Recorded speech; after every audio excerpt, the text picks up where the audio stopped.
Hey, what is up guys? Alex Rampage coming at you with another Conan Exiles video. Today I'm going to be showing you guys the maces and explaining which maces are good for PvP/PvE, how to use them, and just some general tips and information regarding the maces in Conan. So what we're going to be looking at here is the different maces. We've got the flawless versions, the obsidian versions, and the hardened steel versions, and the serpent man versions. All those different weapons for maces are low stat. So as you can see here, we have lower stats on these 5 different types. Now from DLC to star metal, it's the exact same thing. Hardened steel comes close to star metal, slightly more pen by 2%. Nothing really special there. The obsidian now, something a lot of people don't know is obsidian weapons, the specialty behind them is the armor pen. Any obsidian weapon is very useful against heavy armor builds, especially since the tier 4 accuracy is being nerfed soon. You may actually see obsidian maces come into play, and I'm hoping I can find a way to make that viable in a build. Now, if you're going to use a mace and it's not craftable, okay, so all these, by the way, tier 4 blacksmith. This one here, unfortunately, you do need to go to the obsidian forge, which is in the Well of Skelos. Now, it's not the easiest place to go to because you have to make the composite obsidian, then take it back to your bench and craft it using a tier 4 blacksmith to get the flawless. And you also have to acquire the obsidian recipe to do so. It's a lot of work to get obsidian. But again, because the tier 4 accuracy is getting a nerf soon, I could see these being something perhaps usable in PvP as a craftable situation. And it's not too expensive to make composite, honestly. Obsidian's all over the volcano in most cases. Now, hardened steel maces, nice thing about them is that just about anyone can get hardened steel. Obviously, you know, you take the steel bars and the black ice and you convert them in a furnace, and you make hardened steel bars. Now, the only thing with these is that the damage is much lower than the majority of the maces you can craft otherwise. But I have noticed the pen isn't too bad, being higher than star metal, but lower damage. So let's move on to the actual good maces in the game. So we're looking at something like the Heated Argument. This is a mace that actually applies a heat stat to your opponents, causing them to eventually receive heat stroke or very hot effects. Now, as most of you may know, very hot or heat stroke effects do reduce your overall stamina bar, and in PvP that could be something that will really throw your opponent off. Now, this is found in the Unnamed City, as you can see by the description there, and is very useful in places like the Unnamed City, areas like the Den, or the volcano, or any of the savannas in the game. The temperatures there seem to go much hotter, and items like the Heated Argument can be very useful to throw your opponent off and whittle them down to the point where they may just die of heat stroke where they can't heal. Moving on, we've got the Nordis. Now this one here is probably the highest in stats I've seen on a mace. We've got a 56 and 27. Now again, the obsidian tops it off with the pen, so I am going to be taking a harder look at the obsidian maces in the future for PvP, just with the fact that I think I could make a pretty interesting strength build revolving those. But again, the Nordis we're looking at 56 and 27 starting off. Now something just to show it, we're going to go ahead and show the difference when you master kit things like this. So if I master kit a Nordis, we're now looking at 61 and 39, which now brings the pen higher than obsidian. But then if we throw a master kit on a obsidian weapon, look at the difference. So now we're seeing 61-39 on a Nordis from the Warmaker dungeon, but we're seeing 48 and 47 on an obsidian mace. So that there is a number that I'm really going to be looking into. Moving on, we do have the Weird. This weapon here is just meant to disguise a mace. It's literally just a stone club design. The stats aren't great on the Weird, although I have noticed the pen isn't too bad, and if you master kit it, we do go up to 54 and 41. So you can see there where it tops off the Nordis in Armor Pen, but does not top off the Obsidian in Armor Pen. Going on from there, we've got the Brittle Bastard. This is a very high damage mace, very low durability. You wouldn't even want to master kit that because it's going to destroy the durability on the weapon, leaving it with almost none. This is typically something you'd want to throw in a Thrall for the fact that they don't use durability. So just as reference, I would never recommend the Brittle Bastard for PvP or PvE, but for Thralls it's great. Going on from there, we've got the Unintelligible. Now, one more thing I do want to mention, this does apply corruption, but moving on. We've got the Unintelligible with bonus survival and encumbrance. If I remember correctly, it's a +3 in both. Now, the nice thing about the Unintelligible is that it's got decent stats, 51 and 28 to start, and after Master Kitted we're seeing 56 and 40. So high pen, high damage mace. The encumbrance I wouldn't see too viable for the fact that having a weapon that increases encumbrance, in most cases you wouldn't want to have to use the mace to get your tier 2, but at the same time, I don't know, there could be a lot of uses for that. If you could do the statting right, this could be a really good mace. For survival bonus, that one there is a little iffy, maybe in a tier 4 survival build. I'll definitely have to take a look more at the Unintelligible, but I feel like maybe Mask of the Witch Doctor with this and a few other things could make a cool mace build for sure. We're going to move on from there. We've got the Mace of Thag. Now this mace here is found in the Wine Cellar. It is one of the rare drops off of the final boss, if I remember correctly.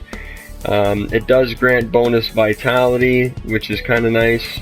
And if you're doing any kind of tier 4 vitality build, that'll ease your load on the attribute points. And it does deal corruption. And when it comes to stats for damage, I don't know how good it really is in that matter, just for the fact that it does go down quite a few points from any of the other maces, even the Brittle Bastard. So it's let's see here. So if we were to pull the mace out, we're going to be getting a bonus of 5 vitality. So that's good. In my eyes, that's really good. So if you're going to do a high vitality build, maybe wear the rest of its strength armor, this is the mace for you. But other than that, nothing really special stat wise. So now we're seeing the Ijaz Bane. This is just the opposite of the Thag, giving you a +5 in strength, preferred to a +5 in vitality. This is for high strength builds and very useful on Thralls. I have heard a few people do some videos on these showing how an Ijaz Bane could even outplay a Crom Sword. Now in team fights, I think the Crom Sword is much better than an Ijaz Bane. The problem with that, well, the reason with that is Thralls have a really hard time making hits with a mace, so on players. But on Thralls, I know they go head to head and they'll fight up close. But when it comes to team fights, a Crom Sword could come out of nowhere and chop a player in half in many cases. And I've experienced it personally. So if you're going to shoot a Thrall and you've got a choice between a Crom and a mace, take the Crom Sword. Don't deny it. It's the best Thrall weapon in the game, hands down. So now we're looking at the Quake Hammer. This one here is very interesting. When swinging at an opponent, it has a chance to rock your opponent. So when you hit them, their screen will actually shake on random occurrences. I've heard people say that sometimes just hitting the surface of the ground itself will cause their screen to shake, but it seems to only take that effect after they've received damage at least once by the Quake Hammer or the Quake Mace. It's more of just a fun tool. The stats are really high as well, so it's not a bad mace whatsoever. No bonus attribute stats, so really I would prefer an Ijaz over a Quake. But for the fact that most people, if they see a Quake, they think it's an Ijaz, it makes a nice you know, throw off weapon in team fights, having someone screen shake and they just can't seem to focus as well, right? So that's a cool one to have. Good for thralls too. So now we're going to just take a look at the fighting styles. So I do want to quickly show that. Alright guys, so now we're going to be looking at the different fighting attacks of a mace. What you've got here is the basic R1's attacks. Now these end with a sunder on the final. The R2 attacks, these end on a double sunder in the final. And the cool thing about the final double sunder is that if you do the final hit, so say when you go to, I'll say which, this one, nope, my bad, this one here, so when you do that final attack, the first hit will be doing 47 pen, stacking asunder, and that second swing you bring down will do 57 pen. And now it just depends on, of course, the mace you're using and what the pen is already at, but the point of that is every stack of sunder applies a 50% reduction to armor rating on your opponent, which would cause you to be doing actually a 57 pen for that final hit. And then if you can continue the attack after that, you should be doing extra pen up to like 67 pen because they've already got 2 stacks of sunder. So if you go like this, even if you can manage to land this attack here, after you go in, your next few attacks within that period of time that sunder is active will be doing 67 pen with this mace, of course. Depends on the mace.